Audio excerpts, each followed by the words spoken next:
X-Men. Get it!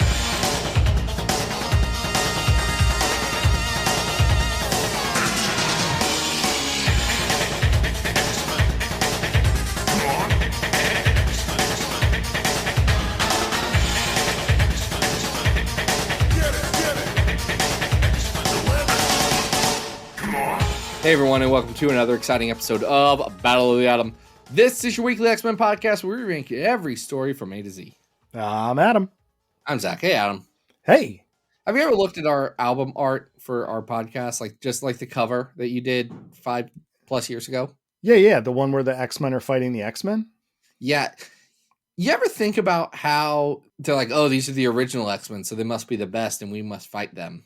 Yeah, that seems like a kind of a trope, actually. X-Men. You ever think about X-Men. how that happens twice in the first 6 issues of Claremont's run? I And then never again?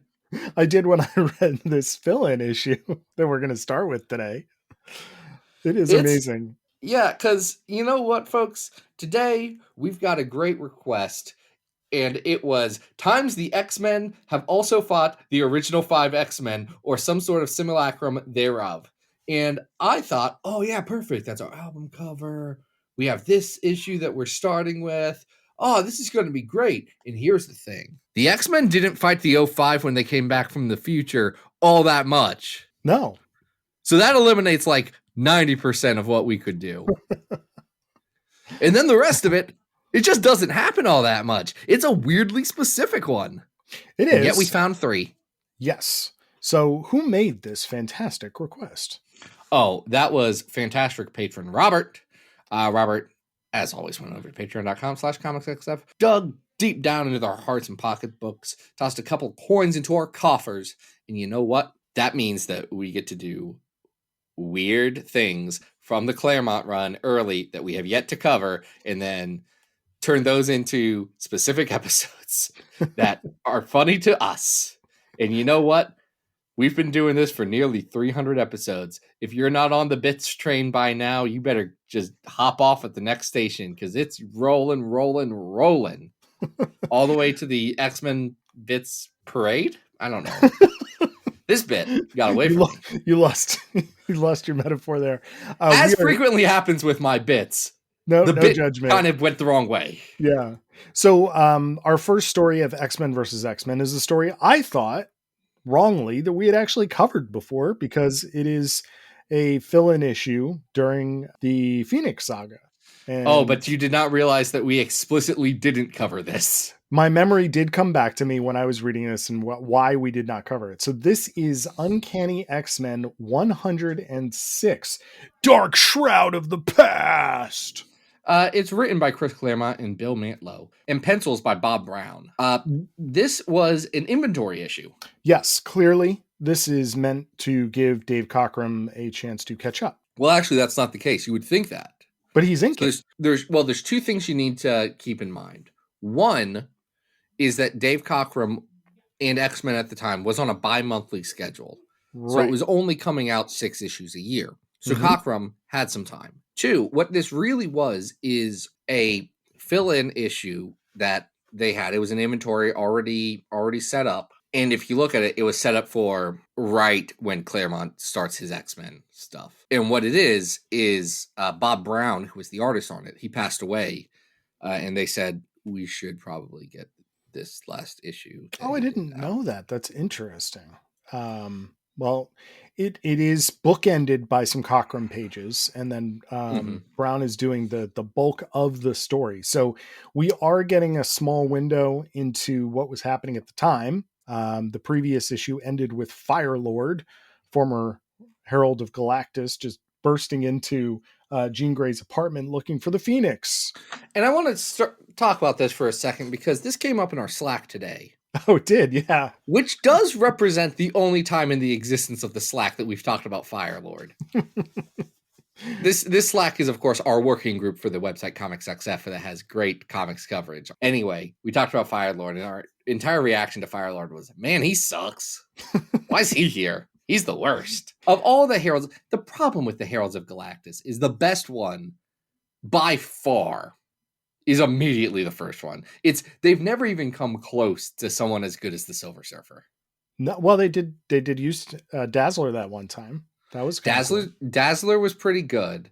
That time Aunt May became the Herald of Galactus was pretty good. Yeah, but Terrax, Firelord. Who cares about Terrax? Who cares about Firelord? Yeah, it's just who's that other one? The lady that turns into the Herald of Galactus. She has like a fiery head too, doesn't she? She does. I'm pulling up her name because it's going to bother me, and it's going to, even more than that, bother everyone who's listening, who's talking about, I don't know what her name is, Terry Fox? That's not it. Heralds of Galactus. Okay, hold on. I'll know it exactly when I see it. Who are the members of the Heralds of Galactus? Former members. Not Airwalker, not Alpha Ray, not Anti-Man, not Cybermancer, not Destroyer, not Fallen One, Firelord. Nope. Oh yeah, Kazar was a Herald of Galactus in one page of Jason Aaron's Avengers, and it was never referenced again. We're thinking, of course, about Frankie Ray Nova, unrelated to the other Novas. That's it. Okay. She has a very binary design. Mm-hmm. Yep. Pretty much looks like binary. Different color schemes, right? It's not white and red. Long story short, they all suck. Yeah. Now, what's interesting about this is that Firelord has just broken into this apartment, and Professor. Do you know what Firelord's first name is? Fred? Pyrus. Oh, come on. Get out of here. You get out of here. No. Jerry Conway, no. Pyrus, get out of here. It's pretty funny. So Charles is laying on the floor. He's got a bad migraine. And Firelord's like, yo, was that human upset? And Xavier just, conveniently has an issue-long flashback of a time that Onslaught came out and, made psychic projections of the original 05 fight the all-new team for a couple minutes in the danger room. Okay, so let's clarify this. Adam, you stretched it out. Let's pull it back here. It's not Onslaught in so much as the 80s or 90s big man. This is the entity, as they call him, which is the manifestation of Charles Xavier's evil. And right. Bill Mantlo really likes this idea because it's the same idea he uses in X-Men versus Micronauts. Yeah, it sucks here too. The entity does not do a sexual assault on a teenager, which is better than that Micronauts thing. But the entity, still dumb. No, it's basically a green Professor Xavier with a cape. And why does he have a cape? Because capes, I don't know, it makes him look like more Dracula-y, I guess. It does have a Draclonian vibe to it. So this is clearly like, early days with this team, because even the way in which our all new team is acting is, it's in character, but it's still a little klutzy. It's very klutzy, and it's distinctly not Chris Claremont writing it. Yeah. That's what throws me off. Like, you can, even if the art didn't change, and the art, it goes from Dave Cockrum to Bob Brown, who just isn't as dynamic as an artist. Bob was a artist rooted in the 40s and 50s, where Cockrum has a lot more of that, like Neil Adams-y vibe from the 60s. Like it feels like there is a continuity there. Brown just doesn't have that. Wolverine talks in the third person the entire comic, and that's distracting. Yeah, super weird. Wolverine is super weird, and you're right about the art style, because it almost feels like a Silver Age book, the way that you're flipping from the styles. So this psychic version of the 05 somehow, I guess, mostly overpowers our all. They show up and start yelling at the all new X-Men, saying, "You suck! give us back the old characters. We liked them more." Yeah, it's weird. It's Angel who's leading off the antagonizing, which is the funniest possible member of the 05 to start being like, all of you are terrible. Who cares about Wolverine and Storm? Yeah, so Cyclops basically like zaps the entity, and that's it. Xavier, I guess, learns some kind of lesson from seeing this vision in his head, and then we return back to our regularly scheduled program. So there's not a lot happening here. It's just this is so indicative of the fact that the X-Men really don't find their footing for a while. Like, I like the Cockrum stuff. Mm-hmm. I think it's fair to say that X-Men as a book doesn't really come together until Burn. Yeah, come together to the level that X-Men we know. Like, if we never got anything past the Cockrum stuff, mm-hmm. I think we'd be like, yeah, that was an interesting thing that could have been, where Byrne and Claremont connect in a way that works a lot better until they don't connect. And then it just becomes very funny to see how many classic stories they can come up with while they hate each other. Again, a very Stan Lee, Steve Ditko situation there. But then, of course, Cockrum does come back and makes more classic stories. So Cockrum comes back and he's like, oh, wait, this is what the X-Men should be? Oh, we can do this, Chris. You figured it out. Good job. Yeah. You're not a child anymore. This definitely feels more like, I don't know, a Marvel team-up issue, or that grade of a story where it hasn't hit any strides. So it's definitely not even as good as the issues that are around it. And oh no, because everything around it rules. Yeah. I mean, you're talking about this arc as not being up to par. It's still pretty classic. You know what I mean? Yeah, I feel like we had this discussion when we covered the Phoenix Saga originally, when I was like, yeah, but it's not as good as it gets. And then your response was, yeah, but it's pretty good. Yeah. And that's why it's currently at 35 on our big old list. Now, tell people about this big old list, because this is not going to rank as high as that. So the thing about our big old list, and thank you for bringing up our big old list, Adam, because I think about our big old list all the time. It's where we're ranking every X-Men story from best to worst, with the number one X-Men story of all time being House of X, Powers of 10, the 100th best X-Men story being X Factor 1 through 6, The Longest Night, number 200 being that Dracula issue of Uncanny 159, number 300 being The Black Blade from Wolverine Volume 2. Number 400 being that flashback issue right after Dark Phoenix Saga. Number 500 being Uncanny X-Men 365, an issue I cannot tell you what it was about. Is that the Ghost Christmas? I gotta know for me. It is. It's the Ghost Christmas. Yeah, it's Colossus. It's the Ghost of Xmas Past. There you go. X-Men Past. Number 600 is the Decimation story from Milligan's X-Men. Number 700 it's beautiful. Number 700, it's a Chuck Austin right there. It's Sacred Vows. And 741, Chucky's here again. It's the Draco. Double whammy. It's a double Chucky. Yeah. So, gosh. I thought double and Chucky were going to rhyme, and then that's not how words work. I definitely think this is worse than at 500 Uncanny X-Men Volume 1 365. Yeah, we got to scroll down to the 500s here. Bill Mantlo, I really hope that his health situation improves. Bill Mantlo is also not my favorite Objective Comics creator. I'll say that.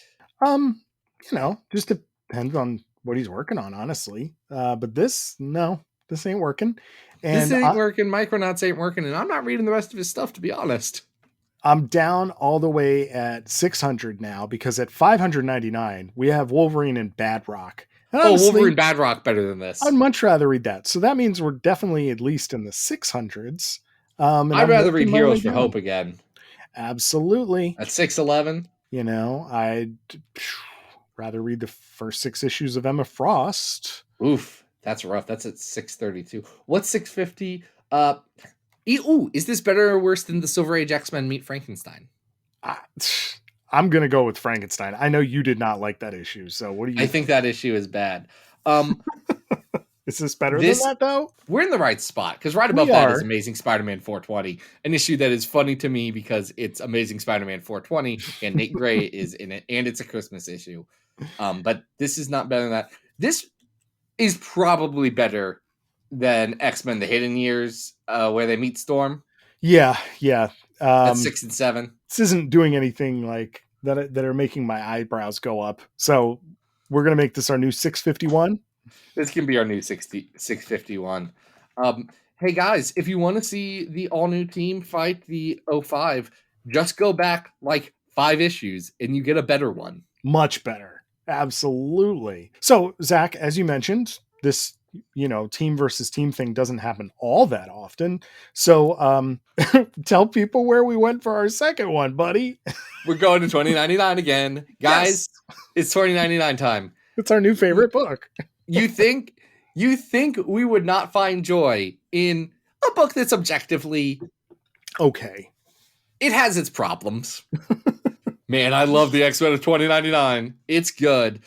This is the Zhao arc from X-Men 2099. We have delineated it as 8 through 11. You could draw your own conclusions from that. I think this is the best way that we can split up a book that doesn't really have story arcs in so much as a vibe.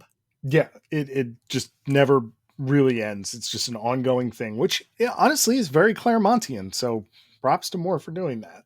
It is, of course, John Francis Moore, Ron Lim. They are our 2099 men. Yes. Now Adam, yeah, go ahead. You want to talk about who the X-Men of 2099 find?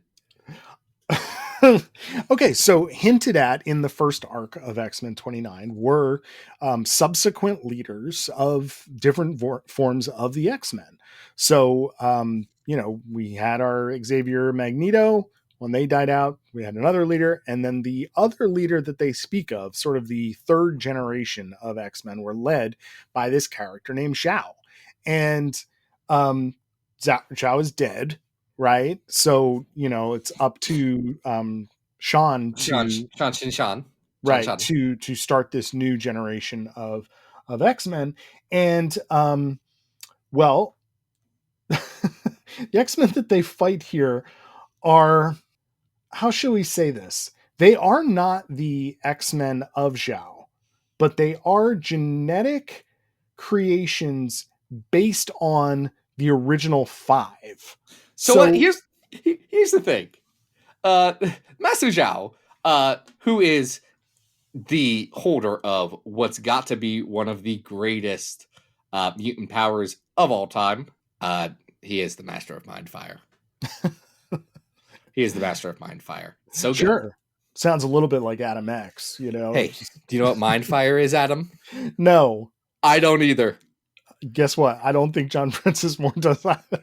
I don't think John Francis Moore does either. But hey, here's the thing. We have 2 Zorns now. If one of the Zorns wants to get a face and rename himself Master Zhao and say, oh, well, I do have Mind Fire because my brain is a skull or brain is a sun. We could just, I'm just saying, Steve Orlando, give me a call. We can seed more 2099 nonsense into X-Men nowadays. We can do it. We have the technology. Master Zhao has gone crazy. Mm-hmm. The Mind Fire has burnt his brain. He is creating his new X-Men and he's going to use them for evil. That's all there is to it. He's going to use them for evil. He's become a bad guy now. These are Frostbite, Monster, One-Eyed Jack, Psycho K, and Wingspan. They are wild distortions of the original 5 X-Men. And I love it because it's definitely the idea of, we passed this down from generation to generation. And then this guy who's a little crazy also did a bad job cloning. It's basically the superhero version of playing a game of telephone, right? So yes, instead of Beast, you literally have a 3-armed monster man with dreadlocks and Wolverine claws because they confused it. Yeah. One-Eyed Jack is hilarious. He basically has a 90s Cyclops jacket and like a giant Z on his chest. And that's the beauty. Lasers out of his one eye. This is one of my favorite thing about Zal's X-Men here is that he calls them the Chosen. Is that instead of being the X-Men, they have Z's on it because it's Master Zal. Yeah. So they're Z-Men. Yeah, it's perfect. Perfect. So much better than the time Mark Guggenheim made the Y-Men. Agreed. So several members of the X-Men 2099 team do have to fight this group.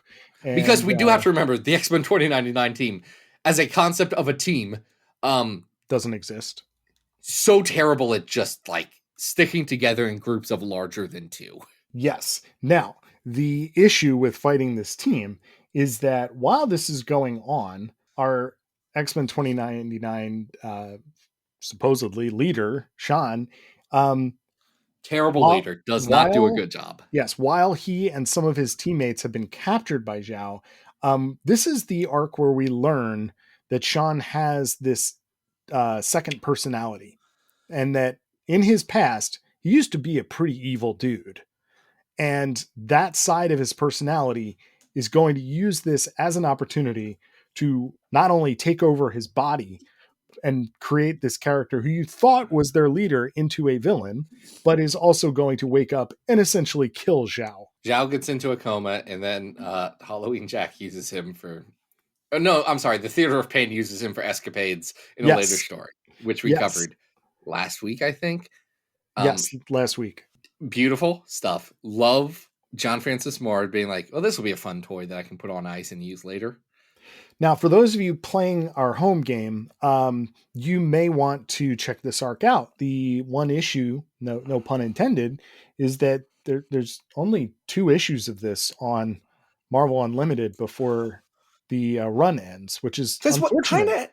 What kind of happens is Zhao and his Chosen get defeated by issue 9 for the most part. Yep. They show up in issue 8. They find him in issue 9. By the way, the cover to issue 8 being a mimic of the cover to issue 1 of X-Men 2099. We're already parodying ourselves. Pretty funny. Love it. Love when you do a parody within the first year. The only thing better is when they did X-Men Disassembled and they did a parody of the first cover by the second cover. That may be one of the best cover gags when they revealed it that I've seen in a while. The multiple man version. When it was, we're doing the first cover with multiple man. It's so good. It's pretty great. And it leans on the real strength of Leinil Francis Yu of I can only draw one cover.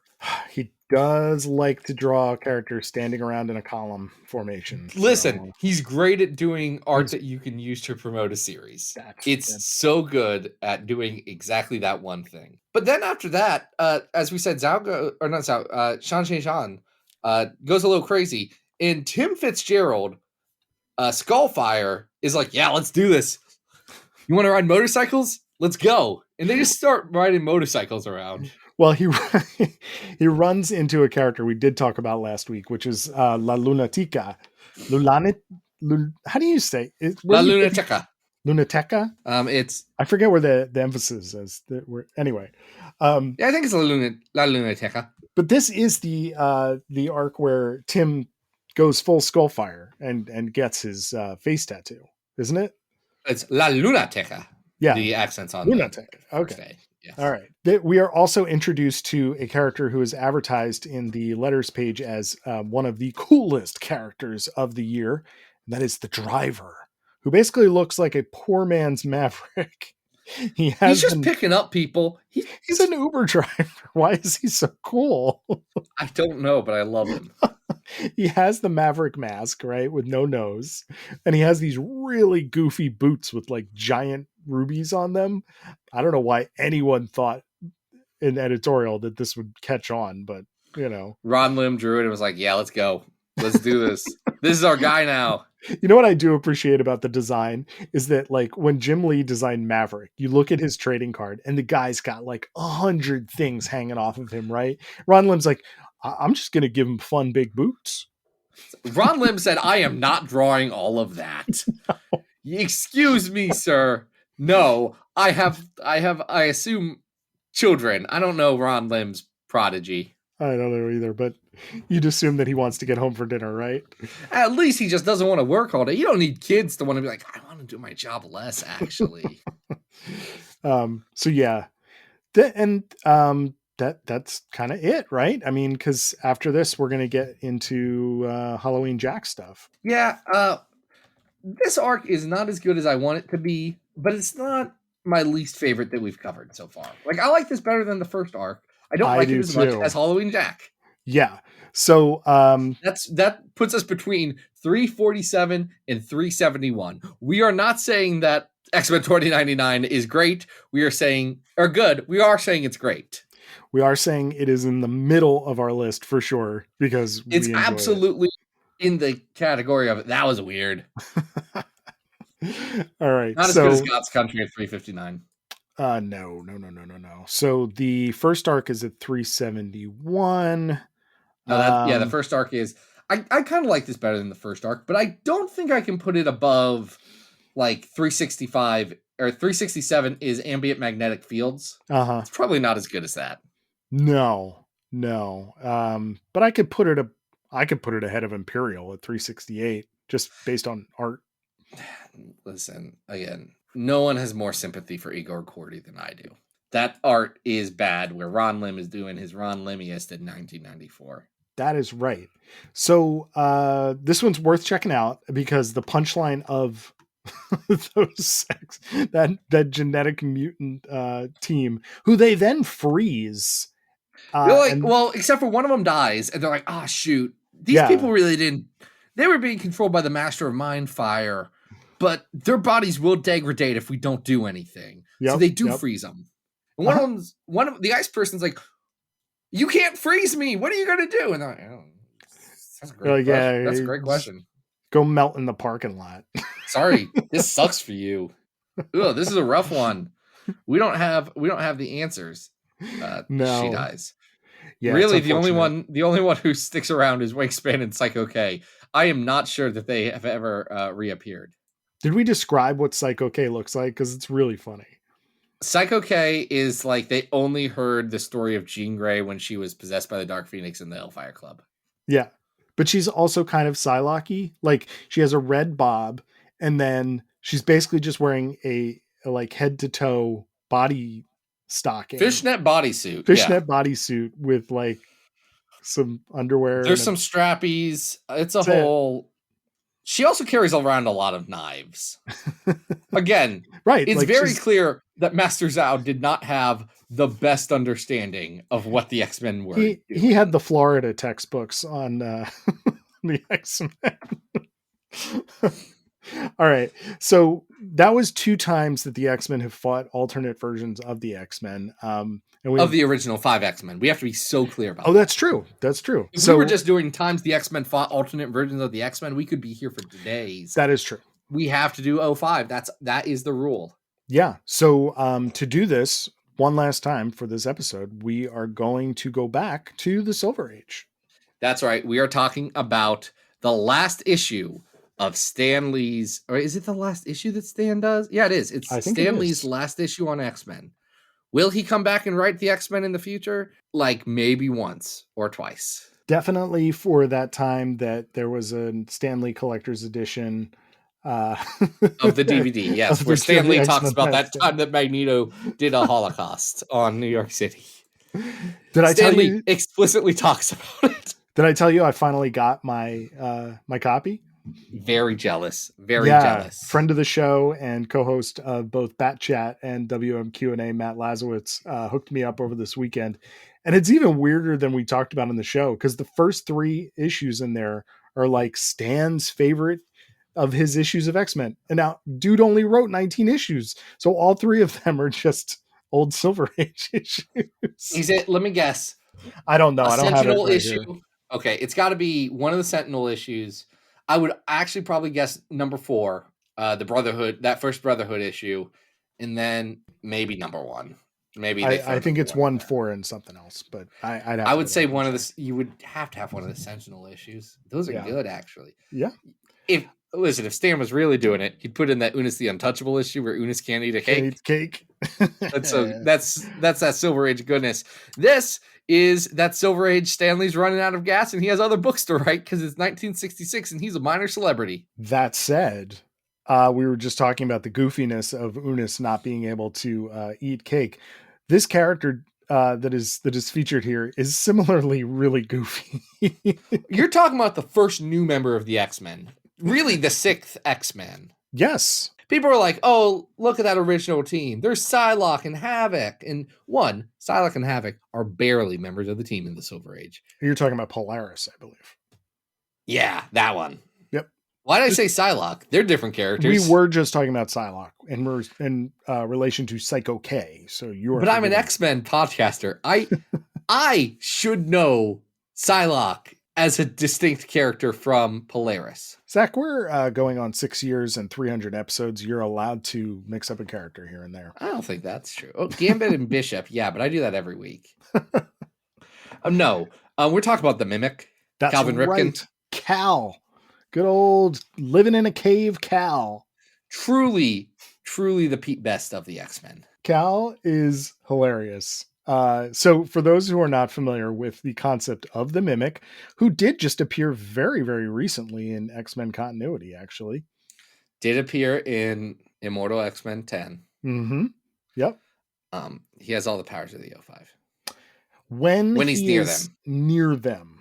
They change that in the future. Yes, but at least at this point, this is a dude who can stand next to anybody else and gain their special power. And it doesn't have to be a mutant power. So if you're good at math and you have Cal next to you during an assessment, guess what? Cal's going to do really good on that test. If you're good at track, he's going to beat you in that race because he can race just as fast as you can. And unfortunately for Cal, everybody hates him for this. It's not the gift that his mad scientist father thought it might be. To be fair, Cal does suck. Oh, he's a jerk. He is a jerk. Hey, can I tell you something that I find very interesting? Yes, what's that? Do you know about Ultimo, the robot that has all the powers of the Avengers? Yeah. Mm-hmm. Do you know when Ultimo first appeared? Oh, no. Really? Release date, January 1966. This issue, February 1966. Stan Lee running on empty. So you're really telling me Mimic is like the product of some fumes, right? Mimic is like, oh, shoot, we got to write 2 comics this month again. So Ultimo, it comes out at the same time. Stan Lee's running on empty here. And he says, what if this time it's a dude? Yeah, a grumpy dude. A grumpy dude. Who's not happy that his ex-girlfriend is dating this very, very verbose, wide-shouldered man named Hank McCoy. Not even his ex-girlfriend. She explicitly says they didn't date. Right, yeah. He's just some weirdo. He's just a guy. Oh, this is where we meet Vera, by the way, from the Silver Age. It's Vera. Yeah, and you would say that there's a meet cute, but Hank just like straight up insults her. That's because Silver Age Hank McCoy is incredibly misogynistic. He's a Stan Lee character. Stan Lee was a lot of things. A good writer of women is not one of them, which is a weird thing to be bad at considering they're half of the people. One might imagine. Different time, I guess. But Calvin just keeps bumping into the X-Men randomly in their secret identities and gaining their powers to the point where Professor X just decides to invite him over. Okay. Oh, hold on. No. Calvin says, I figured out who the X-Men are. Obviously, I will follow them home. And then Professor X is like, well, he is our guest. And they're like, he broke in. Well, he's a home invader at best. Does he break in? No, he rings the doorbell, Zach. He shows up. He did not break in. He's an uninvited guest. Yes. Who then immediately threatens them. Yes. I do believe that he does like walk around the house. And anyway, we are then moved back to Calvin's cave where his father had his mad scientist experiments. And it turns out that one of these experiments may have been, and this is controversial because it's still up in the air as to whether Calvin is a mutant or not.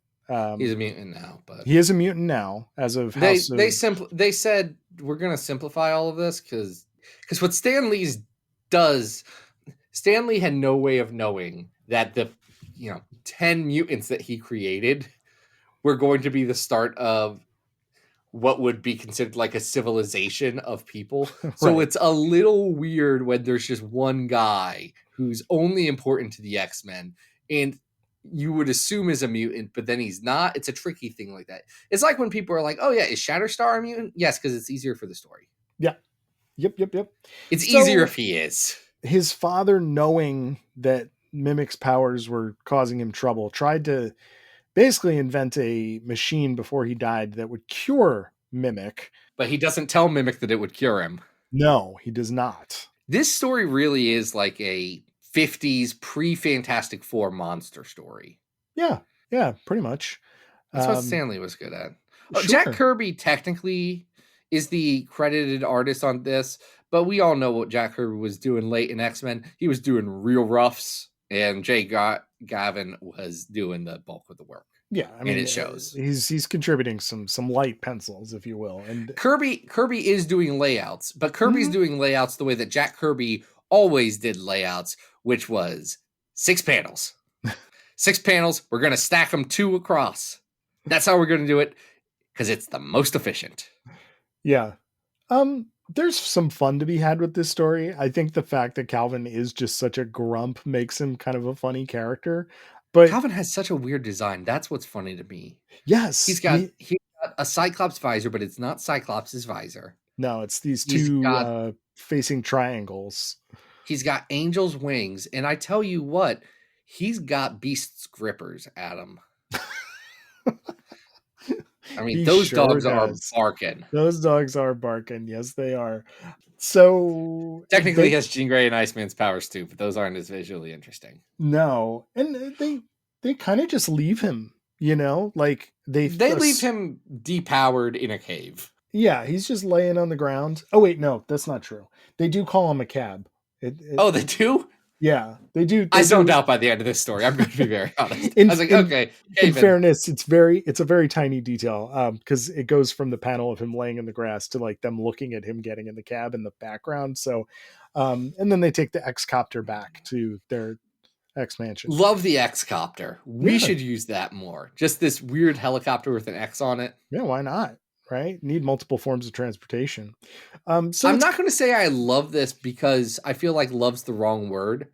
But one thing I always find interesting, especially in the Stan Lee stories, is what's Jean Grey doing during all this? Because you know it's not contributing. Well, she does get kidnapped yet again by Calvin here. You know, she also, while everyone else is in the danger room, as this does open in the danger room, doing all these feats of strength, Jean Grey's entire job is to sit there and read a comic book, but turning the pages with her mind instead of her hands. Right.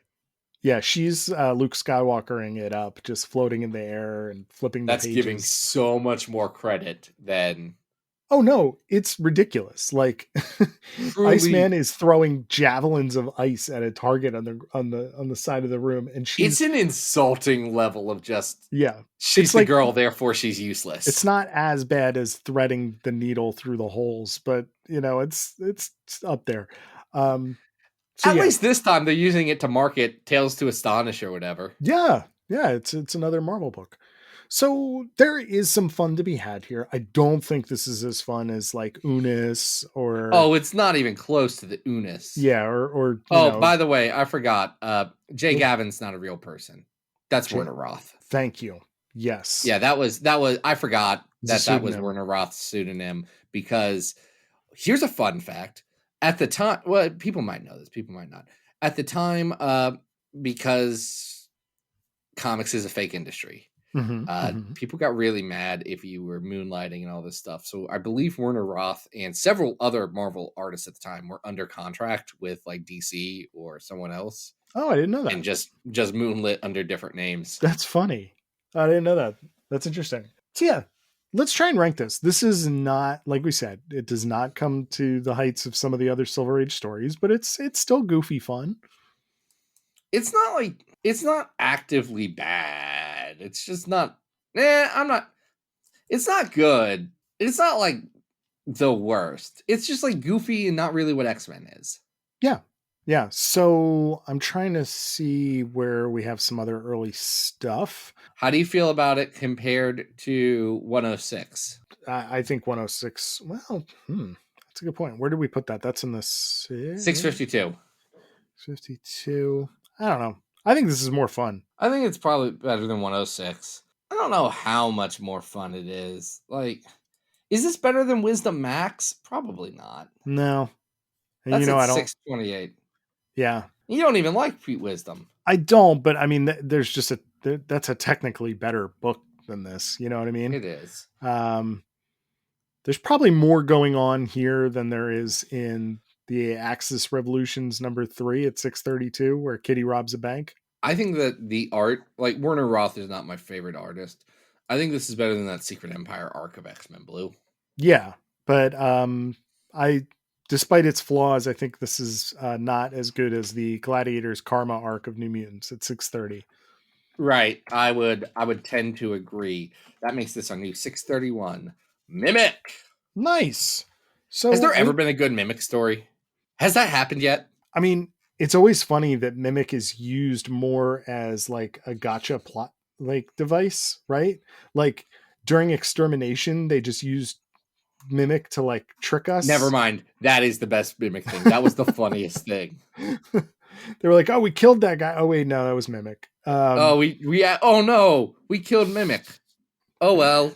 Whoops. Fine. We swapped these characters out off screen in between issues. It's just Mimic. Yeah.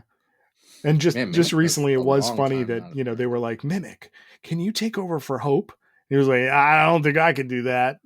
And then he tries, and then he can't do it immediately. I don't even think he tried, did he? He tried. His he did try. Okay. Someone's going to be like, well, actually, the Mimic bromance with the Omega Man or Omega in X-Men Legacy by Christos Gage, and I'm going to say no. Hey, there may be some better Mimic stories. I just haven't read them. So we should talk about Omega sometime. He's very not good. Yeah, I think you're confusing. Isn't Omega Man the X-Force thing that just got introduced? Well, yes, but also there's got to be the Omega Man is a DC. Yeah. DC thing. I'm thinking of Michael Pointer, Omega, aka the Collective, but not all of the Collective. But someday we're gonna have to talk about that Collective arc from Bendis's New Avengers. Like before we finish the pod, that's one we're doing. Hey, I'm down. I have no idea what you're talking about, so that would be fun for me. Oh, Adam, if you don't, I'm just gonna give you this. No, I'm gonna give you this because this is the opening of the arc, so it's not even a spoiler. Okay. You remember at the end of House of M? Yeah, I sure do. You remember when all of the mutant energy left Earth? Because of Wanda's thing. Well, where did that energy go? Oh no. You know how that has been answered 4 other times different ways? Really?